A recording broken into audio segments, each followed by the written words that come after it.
And hello, welcome back to the Over 40s Fitness Podcast. My name's Tristan Lowe, and here we are today, just coming up to the end of the first week in April 2024, and I'm recovering from a cold.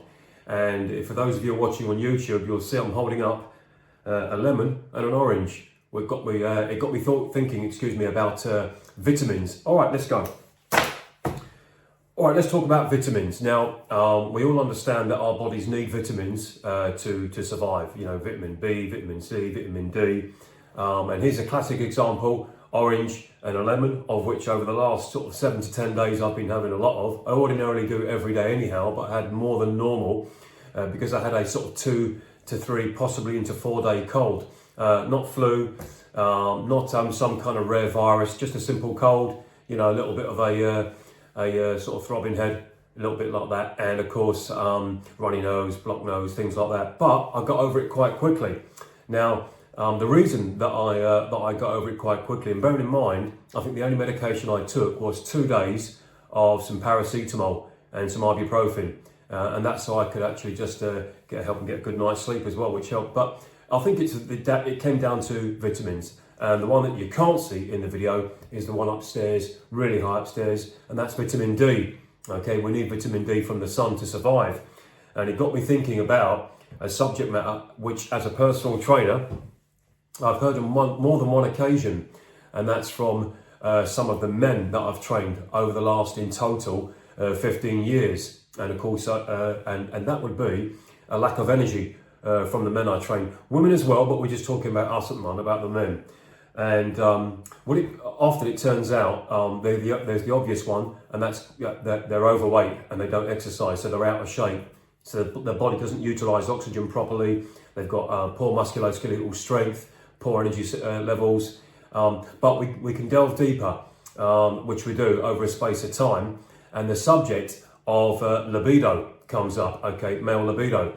Now, you might say to yourself, well, surely by the time you get to 40, 50, 60, 70, your libido goes down. Well, that's actually, physiologically, it does reduce slightly, but it shouldn't reduce the way that it does in today's climate. Now, once we've got past the exercise part, it transpires that a lot of men over the age of, let's say 30, spend most of their waking day, exclusive from nighttime, indoors. So they sit down in the car to go to work, or they sit down on a train if you're living in the big cities, but generally sit down in the car to go to work. They'll sit down in their office where they work. They'll sit down for the lunch break, staying indoors. They'll get back in the car, drive home, have the dinner, Netflix and chill. All right, and they do that at least 5 days a week for 48 weeks a year. And if you've got a 20 to 40 year career working in a sedentary position in an office-based environment, irrespective of the name of the company, that could be up to 40 years or more of a man's life indoors, and that's exclusively, separately, from when you're sleeping, of which 99 out of 100 you're going to be indoors. So they don't get enough vitamin D, which is not good for the testosterone levels. It's not good for their moods. And the subject I'm just touching on today, it's not good for the libido. They've got a low sex drive. Okay. Now, once I've been with been training a male client for a while, if he comes in and that's part of the consultation process, during the process, he actually mentions that his libido or his sex drive is really low, then there's a long discussion to be had, or a short discussion, doesn't matter which. But 9 times out of 10, the male client is lacking vitamin D. They don't get outside enough. Now, they may have heard that vitamins are good for you. We need vitamins to survive. They may have even heard that vitamin D is good for your mood. It's a mood enhancer, a mood booster, but they don't actually practice it. They don't like any form of discomfort going outdoors. And you'd be surprised to know that's more men than you think. Yeah, they are so comfortable with being in the car or being in an office or being in their warm house. Anything other than that can be uncomfortable for them. Now, I train quite a lot of academically educated men as well, who do get outdoors a lot. They do go for walks. They do play sort of outdoor sports. They do take the wives and children out, things like that. It's because they've got used to enjoying the great outdoors, and they know the benefits of it. But that's actually not the norm. Okay, so what I would say to you, if you're a man of, say, let's go 40, let's up it, of 40 and above. Now, bearing in mind, I'm 53, so I talk from experience as a 53-year-old man, but also as a professional personal trainer, okay, with a lot of experience with the different men that I've trained. So I would say start here, okay, start with your vitamins, vitamin C. Start having your oranges, your apples, your lemons, your limes. Have them on a regular basis, at least one of those a day. Cut them up, eat them whole. If you're going to blend them because you're in a rush, it's okay. It's better than not having anything. But bearing in mind, when you blend your fruit a lot, even if you blend it with water, I do it sometimes, you're going to actually get rid of some of the fibre out of the fruit. So you're still getting vitamins, you're still getting some fibre, but not as much as when you eat it. So I would say, first off, get used to eating fruit. Get used to digesting it, chewing it and digesting it. Get it in your body. Make a point every single day of spending some time outdoors. I like being outdoors. You know, I played golf for 19 years. Walking, trekking, hiking, climbing, you know, outdoor swimming. I like cycling. So I'm outdoors a lot, which is really good for your moods, okay? I don't suffer from depression. I could get in a poor mood about something, but it's not depression. I know the difference. Yeah, okay. Now, and it's very rare as well. Even on the tough days at work, tough days at home, tough days out stuck in traffic or something like that, I don't suffer from it. And it's because 9 times out of 10, I have a healthy diet, I exercise regular, but equally important, I spend a lot of time outdoors. What was interesting was after the government lockdown 3.5 to 4 years ago, I got people training outdoors again, and I tracked it, and there were more women that wanted to train outdoors than men.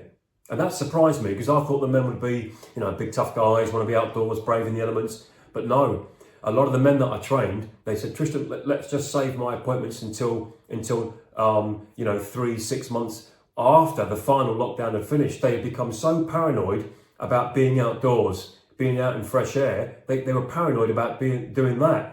So what they did was they stayed indoors even more than the government had actually put that, enforced them to do. And it was I suppose a nicer surprise that the women that are trained outdoors, rain, shine, cold, warm, windy, doesn't matter. They knew the benefits of getting out and exercising outdoors. It made them go back home and feel really good again, a lot better, about the day.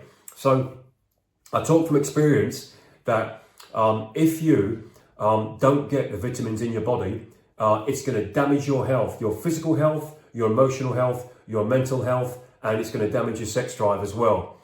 Now, you can always say to yourself, well, why would a 40-year-old, 50-year-old, 60-year-old man need or want to have a good sex drive? Well, just because you're married or you've been in a long-term relationship with your girlfriend or your significant other, it doesn't mean that your sex drive should be down on the floor. You need to go and see a specialist, okay? You need to go and see a specialist that's studied endocrinology. Go and get your testosterone levels checked. Go and get your cholesterol levels checked. But before you do that, because you're going to have to book in, and if you go private, you're going to have to pay for those appointments, or you can go on the NHS, which is just as good, but you just got to wait. But go and see someone who actually specialises in it. Don't just go and see it, if you can afford it, go private. If not, wait your turn. But what you can start doing today, on Sunday morning, or at least on Sunday night or Monday morning, is get out in the fresh air. I'm sure you've got a pair of shorts, a pair of jeans, a tracksuit, and a warm coat if it's cold outside, but it's not now. We're into the coming up for the mid-April.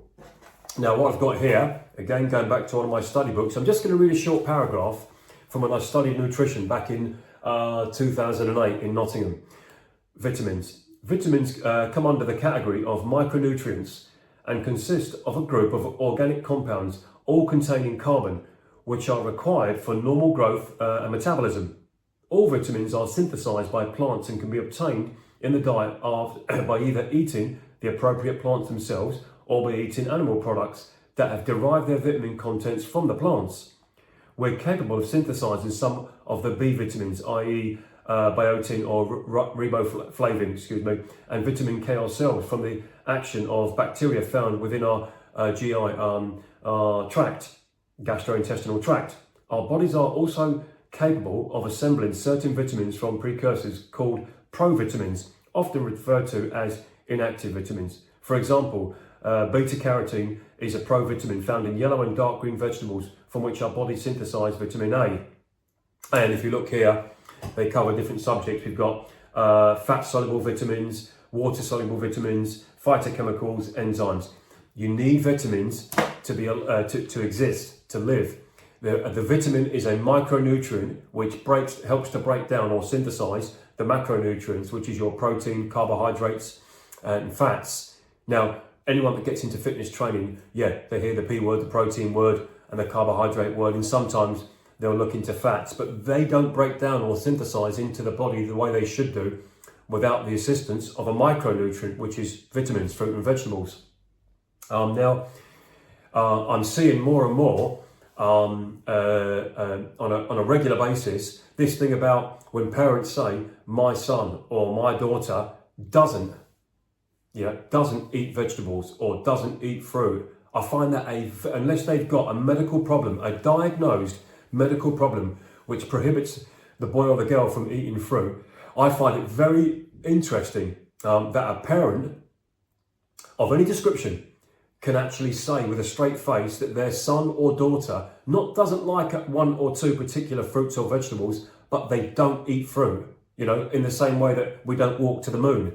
That's becoming the norm. And that's why yesterday afternoon, when I walked into Lincoln High Street in the UK to go meet up with a couple of my pals, I was inundated with obesity, okay? There were so many people out yesterday, let's start with the men, that were grossly overweight or morbidly obese. And again, as always, they're dressed in sportswear, garish loud sportswear. I can guarantee if we did the tests on them, nutrition tests, blood tests, they would be short on vitamins, possibly have low levels of all the vitamins from A to Z, yeah? Now they're outdoors, so technically at that moment in time, they are getting some vitamin D because they're outdoors. But you'd be surprised, a lot of those people like that suffer with obesity, and there's a lot of evidence to prove this as well. They don't get outdoors enough, they spend too much time indoors. And there's some recent evidence as well that actually may have been around for a long time, but there's a lot of articles now which I've been reading about from very reliable sources that ethnic minorities, those with dark skin from all over the world, but we're talking about the USA, North America and the UK, are more susceptible to obesity based on a lack of vitamin D. They don't go out enough, and because someone of African, Caribbean, Asian, South American heritage, their skin is naturally going to be darker. Now, a quick heads up here. I'm mixed heritage myself. My dad's from Guyana, Georgetown, Guyana in South America, and my mum's from London, England. So I've got olive skin, which goes really dark in summer. Now, that's nice because you get a great tan. But what I don't do is if my skin goes dark in summer, I don't stop going out because I don't want it to get any darker. I know the benefits of getting out in the sun. Yeah, it's great for physical strength, for how I think, for how I function. It's very good for your sleep. Our body's circadian rhythm is designed to get up in the light, spend all day as much as we can in the light, and that way when the evening comes, whether it be 7 o'clock to 10 o'clock, depending on the time of year and depending on your age and your work shifts, you should be tired at night. If you're not tired at night, it's highly likely you've not got enough fresh air or vitamin D.